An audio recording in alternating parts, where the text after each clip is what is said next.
White House Press Secretary Karoline Leavitt has blasted Jeff Bezos and Amazon over their plans to list the cost of tariffs on their website. Amazon, however, is denying this. So who's telling the truth here? Let's talk about it. How's everybody doing? My name is Anthony Brian Logan, and today we got to talk about our brand new White House Press Secretary Karoline Leavitt blasting Jeff Bezos, blasting Amazon over plans to list the impact of U.S. tariffs on China, for example, on their website. So I guess the way that reports say they want to do this is there's a product you buy that's normally, let's say, $19.99. The tariffs may make that same product $24.99, and they're going to list the difference. Okay, under Trump, it'd be $24.99. Under Biden, $19.99. Now, I don't know if it'd be Trump or Biden, but that might be how it is seen in the eyes of the general public. This is going to be very problematic, and it's going to be a way to attack the Trump administration. Now, Amazon has denied this. They're saying, nah, we're not going to do that. I don't know where that came from. Well, they do know where it came from. And let's get straight into it before we get to what Karoline Leavitt said. Okay, this is a new article. It was published right around right now, which is about 12 noon, April 29th, 2025 on Reuters. You see what it says right here. Amazon denies it planned to disclose cost of U.S. tariffs on its website. But you see that headline, but it's important to always read so you're able to get the real deal, what's happening here. So let's read some of this, not too much. And again, as always, I'll link to this article and everything else in this video in the description box. If you're on IG, Facebook, etc., visit a link in the bio, go to the corresponding article on the website. But here's what it says.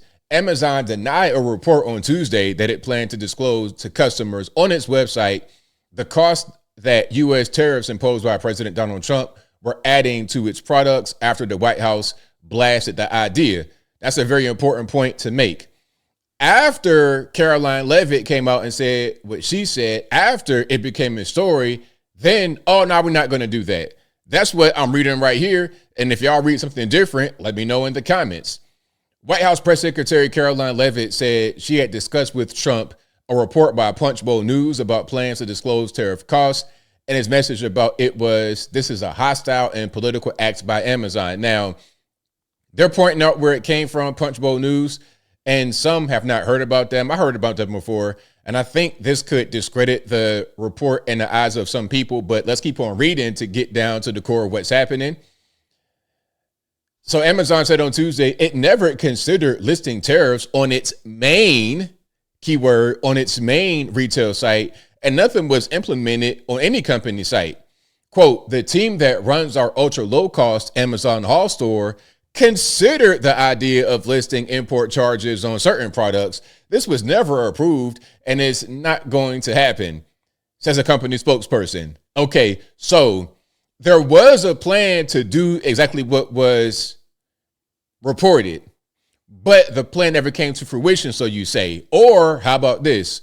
Or maybe somebody, I'm not sure who it is, I don't think it was the big dog, Jeff Bezos himself, but maybe somebody leaked the news to Punchbowl News or another media outlet. It gets picked up. They run it. There's a reaction. The reaction is very negative, so they back off.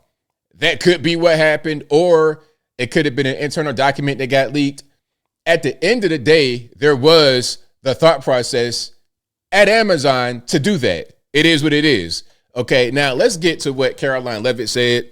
And of course, this video will be in the box as well as that article. But without further ado, let's go ahead and roll it. Sean, go ahead. Hi, Mr. Secretary. So it was reported this morning that Amazon will soon display a little number next to the price of each product that shows how much the Trump tariffs are adding to the cost of each product. So isn't that a perfect crystal clear demonstration that it's the American consumer and not China who is going to have to pay for these policies? Let's pause for a minute. That is a very shallow way of looking at it, because even if the cost of some goods increase, the main thing you got to understand is we cannot be relying upon China for all of our things. We have to make certain things here. And a lot of the things that we purchase, we really don't need. It's fueling a bunch of online shopping addiction, putting Americans in debt. Even if you see, like I said, a thing goes up $3-4, that's not the totality of the entire situation. You're not really getting the full picture. You're just getting that one product. You're not looking at the entire thing. At the end of the day, the tariffs are going to help Americans more than they hurt. I will take this since I just got off the phone with the president about Amazon's announcement.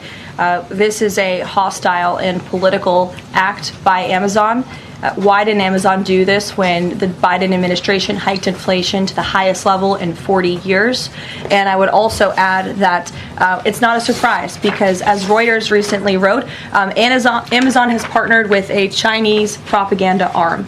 So this is another reason why Americans should buy American. It's another reason why we are onshoring critical supply chains here at home to shore up our own critical supply chain and boost our own manufacturing here. Is Jeff Bezos still a Trump supporter? Look, I will not speak to the president's relationships with Jeff Bezos, but I will tell you that this is certainly a hostile and political action by Amazon. And I mean, the whole thing about Jeff Bezos, the reporter is asking very basic questions. Oh, is Jeff Bezos still a MAGA?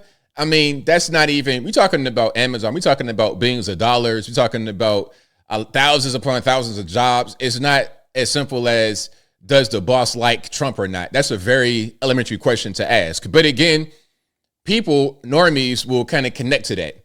They don't really look at the bigger picture.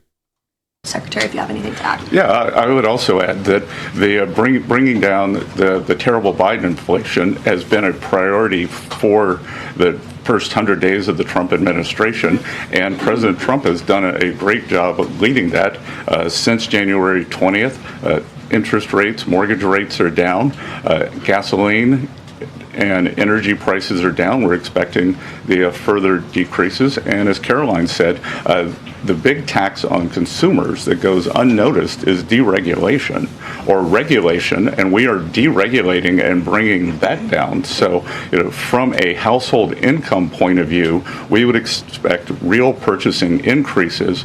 We've seen them over the first 100 days, and we would expect that to accelerate.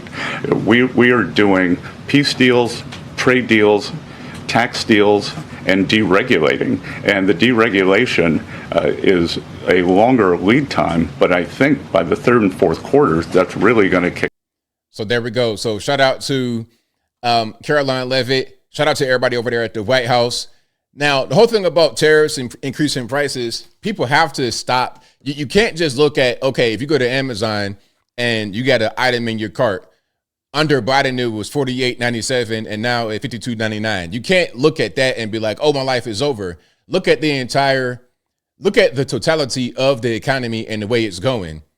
You got to talk about jobs coming back to the country. You got to talk about being able to control the means of production, because here's something.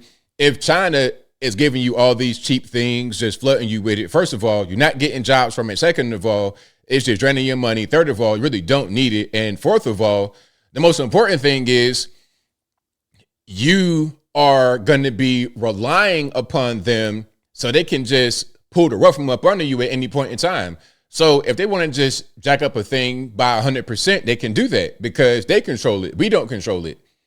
They can manipulate their currency. They can manipulate prices. They can do whatever they want to do as the Chinese Communist Party because they control everything.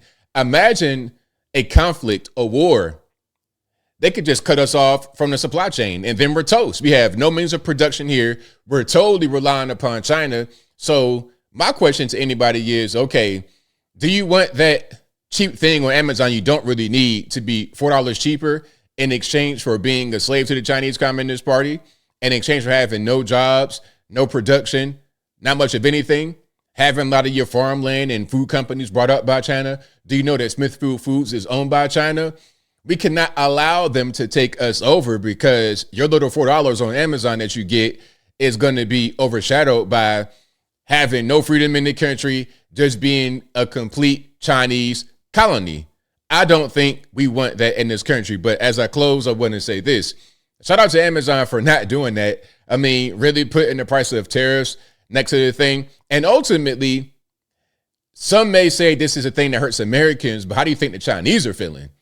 Because they're relying upon these ultra low prices. They're relying upon Americans to just buy all their garbage. Now, if we're not buying their garbage, then how are they going to survive? They have to come to the table and come to a resolution. Okay, some things might not even really be available. Okay, your Temu, your Shein, your Fashion Nova, your 85-cent dress that was made for 2 pennies in some sweatshop, that might not be available the way you want it to be available. Or rather than paying $12, you might pay $15. Now, if that's going to break you, then I don't know what to say. Maybe, just maybe, you don't need to buy it anyway. A lot of y'all got shopping addictions. This might kind of relax that. And I want to add one last piece. They're talking about a thing called blank sailing. A lot of vessels coming from China are emptier than normal, like 40% emptier than normal. I see it as a good sign because ultimately we're going to have fewer items come from China, but we'll still be able to function and manage pretty much as normal. And what say you? What's your opinion about the tariffs? Think they're a good thing, bad thing, whatever your thoughts are, let me know in the comments below. How you feel about the report from Amazon that they were going to put a little price next to the, okay, so you get MSRP under Biden and then MSRP under Trump. Whatever your thoughts on that plan, alleged plan are, let me know in the comments below. You guys know where I'm at. I'm a fan of the tariffs. I'm a fan of the tariffs the same way I'm a fan of stopping the illegal immigration. Some are going to say, well, we need the illegal immigrants because who's going to pick the cotton, all this, and that, and the third. We have to be self-reliant in this country. We cannot be totally reliant upon everyone else. We don't make anything here. How are we really going to do anything? How are we going to survive as a nation if all we do is consume? That has to come to an end. And it can't be kicking the can down the road. Oh, let them do with it. Let them do with it. Now, we got to do with it right now. And we're doing that. And again, we're going to be better off after all the smoke clears. But whatever your thoughts are, please let me know in the comments below. And that's all I got to say for this video. If you like what you heard, please comment, rate, share, and subscribe. Peace.